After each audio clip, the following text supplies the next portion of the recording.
Hello again and welcome to Hot Takes! Today I'm going to quickly outline the simple recipe to redeeming your Zuko and highlight why it's not an applicable recipe for all of your villainous needs. But first, a thank you to my wonderful patrons for making these episodes possible, links below. Now, just to be clear, this isn't a critique or praise of Zuko's redemption arc. This is merely a quick breakdown of the formula used and to highlight that while it's a perfectly fine one, it's not going to be applicable to all or even most villains. So what are the ingredients? Well, first you take a dash at the villain being morally good with matching motives, such as how Zuko believed the Fire Nation was helping people and arguing against sacrificing young soldiers and even forsaking his quest to save one of his own soldiers. This ensures that even if your villain grapples with these decisions, they really only need to adjust their perspective as it establishes them as inherently good.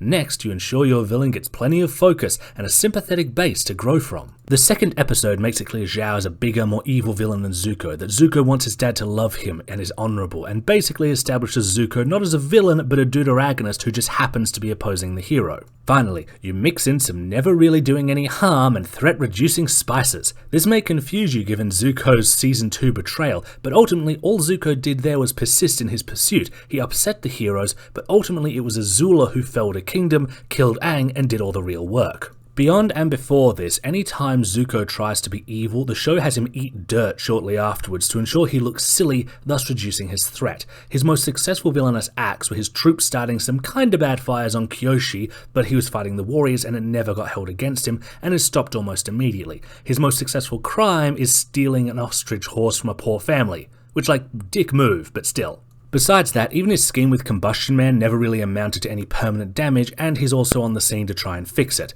After that, you allow the basting guilt for a time, soak you in all the audience sympathy when his initial efforts are rejected, and then boom, you got yourself a redeemed villain. Now, as far as a structural, premise, method, etc. goes, this is a fine idea. I'm not here to critique the execution, but to highlight the issue with applying this to other villains. Namely, Zuko was basically established as a good early on, given major character focus, sympathetic and heroic motives, and never did any real damage beyond some hurt feelings. This can work, but it's extremely limiting for the kind of villains that can be redeemed and the kind of stories one can tell with them. A villain who's actually a shit person can't become better under this system. A villain with less central role, like villains usually get, lacks the focus they need. A villain can never do any real harm or pose any real kind of threat within the story. This is why it's an easy recipe, easy for the writer so long as they don't screw up the basic formula, and easy for the audience to accept because it isn't challenging. But it is not the only way to do such an arc, and is not the only good way to do a redemption arc, and that's what I really hope people take away from this episode.